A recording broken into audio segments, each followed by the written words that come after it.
Hello student, हमने अपनी पहली वीडियो में मैंने सिर्फ प्रकाश के गुणों के बारे में आपसे बात किया था। आज हम प्रकाश के परावर्तन और अपवर्तन के विषय में बात करेंगे, क्योंकि जो हमारा पाठ है, पाठ का नाम भी यही है, प्रकाश का परावर्तन तथा अपवर्तन। परावर्तन यानी प्रकाश के गुणों के बारे में जब मैंने आपको इससे पहले वाली वीडियो में बताया था, तो उसमें बताया कि प्रकाश परावर्तित होता है और प्रकाश अपवर्तित होता है। अर्थात प्रकाश का किसी चिकने चमकदार तल से टकराकर वापस उसी माध्यम में लौटना प्रकाश का परावर्तन कहलाता है। प्रकाश के परावर्तन में यानी प्रकाश उसी माध्यम में वापस लौटेगा। हम एक समतल दर्पण लें, उस समतल दर्पण में यदि हम प्रकाश की किरण को, यहाँ एक समतल दर्पण है जिसका नाम MN, इस पर यदि आप किसी कोण पर प्रकाश की किरण को यहाँ पर आपतित करते हैं तो ये यहाँ से टकराकर वापस लौटता है। इसे कहते हैं प्रकाश का परावर्तन। और यदि यहाँ पर आप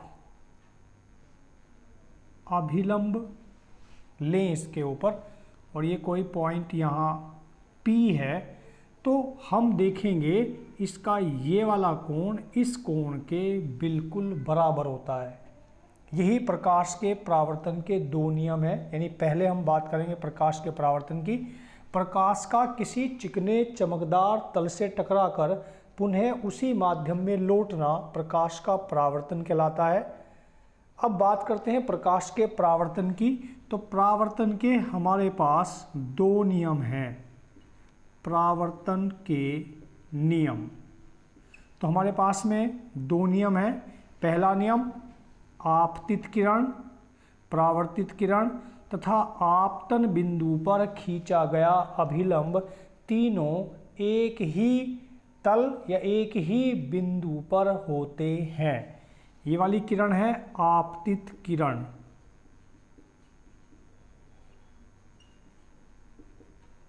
और ये वाली किरण है परावर्तित किरण।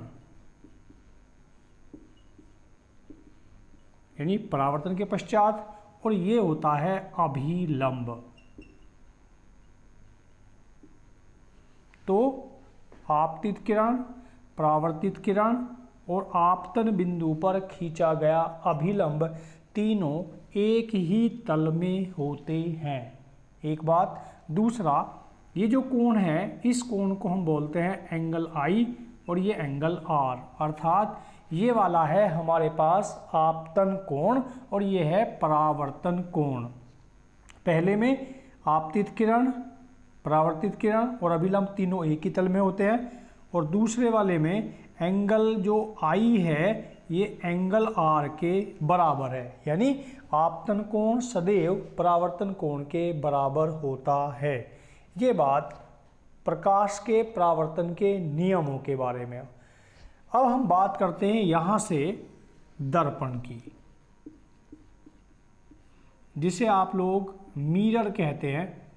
दर्पण, दर्पण किसी कांच की पट्टी या कोई तल ले सकते हैं आप, उसके एक ओर चांदी की पॉलिश और रेड ऑक्साइड कली करने के बाद जो कलई करके एक तल बनता है, यानी दूसरी ओर का परावर्तक तल दर्पण कहलाता है। दोबारा समझेंगे। किसी कांच की पट्टी के एक ओर चांदी की कलई तथा रेड ऑक्साइड पॉलिश करके बनाया गया दूसरे ओर का तल परावर्तक तल दर्पण कहलाता है। समझ में आ गया होगा। बुक से मैंने बोला था आपको कि एक बार इसको रीड करें आप लोग। जैसे आप लोग रीड करते हैं तो वहाँ पर कुछ नए बिंदु आपको निकल करके आएंगे जो आप मेरे साथ डिस्कस कर सकते हैं। तो बात हुई दर्पण की। दर्पण होते हैं अपने पास दो प्रकार के। एक होता है समतल दर्पण और दूसरा होता है गोलीय दर्पण। समतल दर्पण में, यानी अभी जो हमने परावर्तन के नियम के बारे में बात किया है, ये समतल दर्पण यानी समतल पट्टी से बात किया था, अर्थात कांच की किसी समतल पट्टी के एक ओर पॉलिश करके, चांदी की कलई और पॉलिश करके, पॉलिश रेड ऑक्साइड की रहेगी, करके बनाया गया परावर्तक तल कहलाएगा समतल दर्पण। यदि ये हम लोग कोई कांच की सीधी पट्टी लेते हैं तो इस पट्टी पर एक और यहाँ पे यानी साइड से हमने, ये कोई MN है, तो इस पे अगर आप प्रकाश की किरण को मारते हैं तो ये इस प्रकार से यहाँ परावर्तित होकर के आती है, तो ये दर्पण कहलाएगा समतल दर्पण। समतल दर्पण। इसके बाद नंबर 2 है गोलीय दर्पण। किसी कांच के खोखले गोले के किसी भाग, हम लोग इससे 2 भाग कट करते हैं, एक ये वाला पार्ट, एक ये वाला पार्ट। तो अगर ये कांच का खोखला गोला होगा तो कहीं ना कहीं इसके बीच में सेंटर होगा, क्योंकि केंद्र होता है। वृत्त आप बनाते हैं पेपर के ऊपर, तो वृत्त पे आप लोग जहाँ पर भी आप अपना प्रकार रखते हैं, जो उसका नोक होता है वो उसका सेंटर होता है। तो इसी प्रकार से अगर कोई कांच का खोखला गोला लेंगे तो उस कांच के खोखले गोले पर भी कहीं ना कहीं उसके अंदर सेंटर होता है, जिसको कि हम लोग, क्योंकि गोला एक 3 डायमेंशनल आकृति होती है और हम यहाँ पे इसे 2 डायमेंशनल के तौर पर देख पा रहे हैं। तो यहाँ से यदि हम इसका ये वाला पार्ट लें, इस वाले पार्ट को लें, अगर किसी कांच के खोखले गोले से लिए गए भाग के दबे हुए तल पर चांदी की कलई एवं रेड ऑक्साइड पॉलिश की जाए तो बनने वाला परावर्तक तल कहलाता है उत्तल दर्पण। यानी ये जो दर्पण यहाँ पर बना है, इस दर्पण का नाम है उत्तल दर्पण। अब यदि इस वाले पार्ट को आप लें, तो इस वाले पार्ट को लेंगे, जब किसी कांच के खोखले गोले के लिए गए भाग के उभरे हुए तल पर रेड ऑक्साइड पॉलिश तथा चांदी की कलई करके बनाया गया परावर्तक तल कहलाता है अवतल दर्पण। यानी ऐसा दर्पण जिसके उभरे हुए तल पर पॉलिश की जाए और दबे हुए तल से परावर्तन किया जाए तो कहलाएगा अवतल दर्पण, और ऐसा दर्पण जिसके दबे हुए तल पर पॉलिश की जाए और उभरे हुए तल से उसका प्रकाश का परावर्तन किया जाए तो कहलाता है उत्तल दर्पण। दोनों समझ में आ गया होगा। यानी पहला है समतल दर्पण, जो कांच की सीधी पट्टी रहेगी, उसके एक और पॉलिश करेंगे, दूसरी साइड से प्रकाश का परावर्तन होगा, तो वो दर्पण कहलाएगा वहाँ पर समतल। और गोलीय दर्पण 2 प्रकार के होते हैं, एक उत्तल दर्पण और एक अवतल दर्पण, जिसमें दबे हुए तल पर पॉलिश करें और उभरे हुए तल से प्रकाश का परावर्तन करें तो कहलाएगा उत्तल दर्पण, और दबे हुए तल से प्रकाश का परावर्तन, उभरे हुए तल पर पॉलिश तो कहलाएगा अवतल दर्पण। अब जरा इन दर्पण के बारे में हम बात करें। अगर इस वाले दर्पण के लिए हम बात करें कि इस वाले जो खोखला गोला था, अगर उसको हम लोग कंप्लीट कर दें तो यहाँ कहीं इसका ये सेंटर होगा। जब भी आप लोग वृत्त बनाते हैं, और इन चित्रों को बनाने का तरीका भी हमारे पास में यही होता है कि हम लोग एक बिल्कुल सीधी रेखा खींचे अपनी कॉपी के ऊपर, और फिर प्रकार से कोई भी दूरी लें, उस दूरी को आप अपने स्केल से माप सकते हैं। यानी उस दूरी को स्केल से लें, 2 सेंटीमीटर, 3 सेंटीमीटर, 4 सेंटीमीटर, जो भी आप ले सकते हैं। फिर उस दूरी का, यानी यहाँ पे अपने प्रकार की नोक लगाएंगे आप, और नोक लगाने के बाद इस वाले पॉइंट को आप C मान लेंगे। अगर आपने उत्तल दर्पण बनाना है तो उत्तल के लिए आप इसको इधर की ओर ऐसे घुमाएंगे और इसको इधर से पॉलिश कर देंगे तो उत्तल बन जाएगा। यदि आपने अवतल बनाना है तो एक लाइन ये खींचा, यहाँ पर नोक, जिस भी नोक को काटेंगे वहाँ पर सी लिखेंगे और प्रकार को इधर की ओर से घुमाएंगे, इधर पॉलिश करेंगे, तो ये आपके पास में अवतल दर्पण बन जाएगा। इसके ऐसा करने का कारण है कि यहाँ से हमें इस दर्पण की फोकस दूरी तथा वक्रता त्रिज्या का पूर्ण ज्ञान रहेगा। अगर आपने ये 4 सेंटीमीटर त्रिज्या वाला वृत्त लिया था, यानी दूरी ली थी प्रकार के अंदर, तो इस दर्पण की जो वक्रता त्रिज्या है वो 4 सेंटीमीटर। इस वाले को आपने 5 से बनाना है तो इसकी वक्रता त्रिज्या 5 सेंटीमीटर, क्योंकि यहाँ पर इसको हम मुख्य अक्ष बोलते हैं और ये इसका प्रकाशिक केंद्र है, यानी दर्पण का प्रकाशिक केंद्र, इसको हम रिप्रेजेंट करते हैं P से। ये वाला जो C है ये है इसका वक्रता केंद्र, यानी ये उस कांच के खोखले गोले का केंद्र है जिससे हमने इस दर्पण को काटा है। समझ में आ गई होगी यहाँ तक की बात। अब यहाँ से हम जरा वापस चलते हैं समतल दर्पण के पास। समतल दर्पण सबने देखे हैं, समतल दर्पण आपके घरों पर भी लगा होगा, जो आपकी वॉश बेसिन होती है जहाँ पे आप मॉर्निंग में अपने दांतों को साफ करते हैं और बार बार अपने आप का जो प्रतिबिंब है, यानी जो शक्ल बोलते हैं जिसको हम, वो देखते हैं, वो दर्पण कहलाता है समतल दर्पण। समतल दर्पण, उसमें क्या विशेषता है बताइए कोई? आप लोग सुबह, शाम, दोपहर या जब कभी भी आपको समय लगता होगा तो आप जरूर उसमें अपना चेहरा देखते हैं। समतल दर्पण की विशेषता है, एक तो वो आपके जो पार्श्व भाग होते हैं उनको बदल देता है।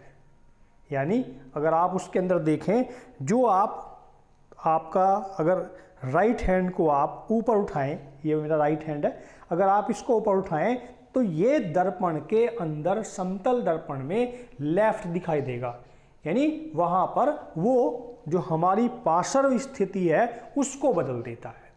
एक ये विशेषता है। दूसरी विशेषता बताइए आप, उसमें आप सेम टू सेम दिखाई देते हैं, यानी वो जो आपकी आकृति है वो सेम बनाता है, अर्थात वो कम करता है प्रतिबिंब को, छोटा बनाता है, बड़ा बनाता है, कैसा बनाता है? सेम बनाता है। बिल्कुल ठीक बात है, यानी जैसे आप हैं बिल्कुल सेम आपको ऐसा ही दिखाई देगा। अब यहाँ हम बात करते हैं समतल दर्पण की फोकस दूरी। तो जो समतल दर्पण की फोकस दूरी, कई बार ये प्रश्न आया है कि समतल दर्पण की फोकस दूरी कितनी होती है, तो इसकी फोकस दूरी होती है अनंत। लास्ट के पेपर में भी ये प्रश्न था, यानी जो 2020 कोरोना काल जिसको अपने पूरा निगल गया है, उस वाले में जो प्रश्न आया था वहाँ भी ये प्रश्न था कि समतल दर्पण की फोकस दूरी कितनी होती है, तो कितनी होती है? अनंत होती है। इसके लिए आप कभी जो हमारी हेयर कटिंग करते हैं उनकी जब शॉप पे आप गए होंगे तो उनके आगे भी रहता है एक दर्पण पीछे रहता है। कभी कभी जब आप लोग छोटे बच्चे होते हैं तो हम सोच बैठते हैं कि ज़रा देखिए वहाँ पर कितने प्रतिबिंब हमारे बनते हैं। तो यदि आप उसके अंदर देखें, एक प्रतिबिंब, 2, 3, 4, 5, लगातार आप देखते रहिए उसके अंदर, तो आपको अपने प्रतिबिंब वहाँ दिखाई देते रहते हैं। इसका मतलब कितने प्रतिबिंब? अनंत प्रतिबिंब। आप देखते रहिए दूर तक, तो वहाँ सभी अनंत दिखाई देंगे और ये इसकी फोकस दूरी अनंत होती है। अब मैं इस फोकस दूरी के बारे में बात करूँगा कि फोकस दूरी कहते किसको हैं, क्या है फोकस दूरी। पहले इसके बारे में बता देता हूँ, उसके बाद एक तो बात होती है ये कि समतल दर्पण की फोकस दूरी अनंत होती है। दूसरा, इससे आपने घरों के अंदर में अपनी माता जी को, या कभी कभी आप भी जब तैयार होते हैं किसी मैरिज पार्टी के लिए या बाहर जाने के लिए, स्कूल आने के लिए, तो आपने देखा होगा जो ड्रेसिंग टेबल रखा है उसके आगे जो उसमें दर्पण लगा हुआ है वो समतल दर्पण होता है। और जब आप अपने आप को ड्रेसअप करके खड़े होकर के देखते हैं तो आपने देखा होगा कि यार मैं पूरा इसमें दिखाई दे रहा हूँ या नहीं। तो बताइए उस दर्पण की कितनी कम से कम लंबाई होनी चाहिए जिसमें आप पूरे दिखाई दें? आपकी लंबाई का आधा। जिस भी वस्तु का हमें पूरा प्रतिबिंब दर्पण में देखना हो, उसकी कुल लंबाई जो वस्तु की होती है उसका आधा दर्पण होना चाहिए। समझ में आई बात? अगर आपकी लंबाई हमने कहा 1.2 मीटर है, दैट इज ऑब्जेक्ट यानी वस्तु, तो यहाँ पर जो मिरर रहेगा वो कितना होना चाहिए? 0.6 मीटर। क्लियर हो गया ना? यानी इसका हाफ। अगर हम लोग 2 मीटर का कोई वस्तु लेते हैं तो हमें दर्पण कम से कम 1 मीटर का चाहिए जिसके अंदर हम अपनी साफ स्वच्छ प्रतिबिंब देख सकें। आप कह सकते हैं कि यदि हम लोग पीछे हटते चला जाएं, अगर हमारे पास में एक दर्पण छोटी लंबाई का है और उसमें आप लोग पीछे पीछे पीछे हटते रहे तो वहाँ पे आप लोग उसमें पूरा दिखाई देगा प्रतिबिंब, लेकिन क्या वो प्रतिबिंब आपका क्लियर होगा? नहीं होगा। इसलिए मिनिमम जो हाइट होनी चाहिए दर्पण की जिसमें हम अपना पूरा प्रतिबिंब देख पाएंगे तो वो होनी चाहिए कितनी? जितनी हमारी हाइट होती है उसका हाफ। क्लियर होगी यहाँ तक की बात? तो एक बात ये। दूसरा, जो समतल दर्पण होता है, समतल दर्पण के सम्मुख जहां कहीं ऑब्जेक्ट रहेगा बिल्कुल सेम उस ही दूरी पर इसका इमेज बनता है। समतल दर्पण में वस्तु का प्रतिबिंब दर्पण से जितनी प्रतिबिंब की दूरी होती है उसकी सेम दूरी पर प्रतिबिंब बनेगा। क्लियर हुई बात या नहीं हुई? अभी नहीं आई समझ? दोबारा समझिए। अगर मैं दर्पण से 2 मीटर की दूरी पर खड़ा हूं तो दर्पण के अंदर मेरा प्रतिबिंब भी 2 मीटर की दूरी पर बनेगा। मीन्स कोई वस्तु दर्पण से अगर 2 मीटर की दूरी पर है तो उसका प्रतिबिंब वस्तु से 4 मीटर की दूरी पर बनेगा। क्लियर होगी बात? समझ में आ गया होगा आपको। अब हम बात करते हैं यहाँ पर फोकस दूरी की। ये फोकस दूरी क्या है? इसको आपने 8th क्लास में पढ़ा होगा। होता क्या है, अभी हमने ये गोला लिया कांच का और इससे हमने बोला था कि भाई हमने इसके कुछ पार्ट कट कर लिए और उसको हमने पॉलिश किया, रेड ऑक्साइड किया और बनाया दर्पण। क्लियर है? यहाँ से अगर हम इसका दर्पण ये वाला बनाते हैं जिसका नाम है उत्तल दर्पण, और यदि हम पॉलिश बाहर करेंगे तो कौन सा बनेगा? बिल्कुल ठीक, अवतल दर्पण। अब जरा हम लोग पहले इस उत्तल दर्पण के बारे में बात कर लेते हैं।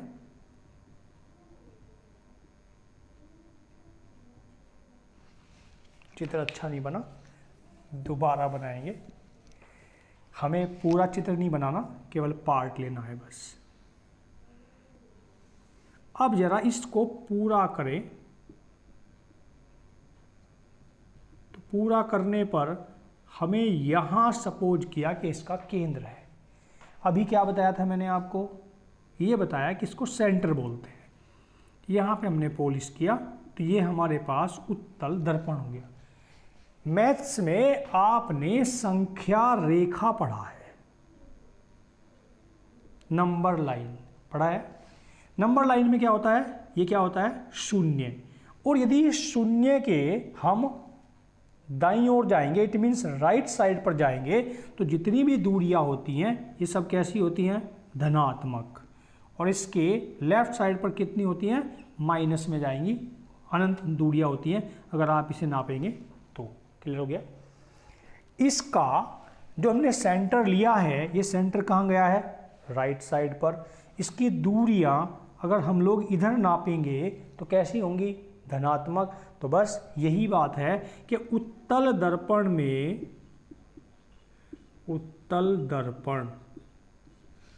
अब हम बात कर रहे थे फोकस दूरी की। फोकस दूरी का मीनिंग क्या है? आने वाली प्रकाश की किरण परावर्तन के पश्चात जिस बिंदु से जाती है या जाती हुई प्रतीत होती है वह उस दर्पण का फोकस बिंदु कहलाता है, जिसे हम लोग मुख्य फोकस भी कह सकते हैं, कहते भी हैं। यानी परावर्तन के पश्चात मुख्य अक्ष के समांतर, ये बताया था मैंने कि इसका प्रकाशिक केंद्र होता है और ये पूरा मुख्य अक्ष होता है।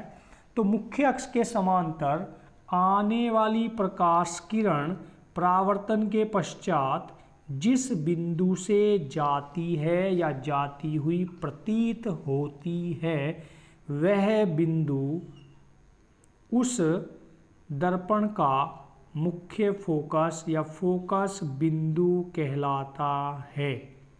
यहाँ तक बात क्लियर हुआ? ये आपने 8th क्लास में पढ़ा था।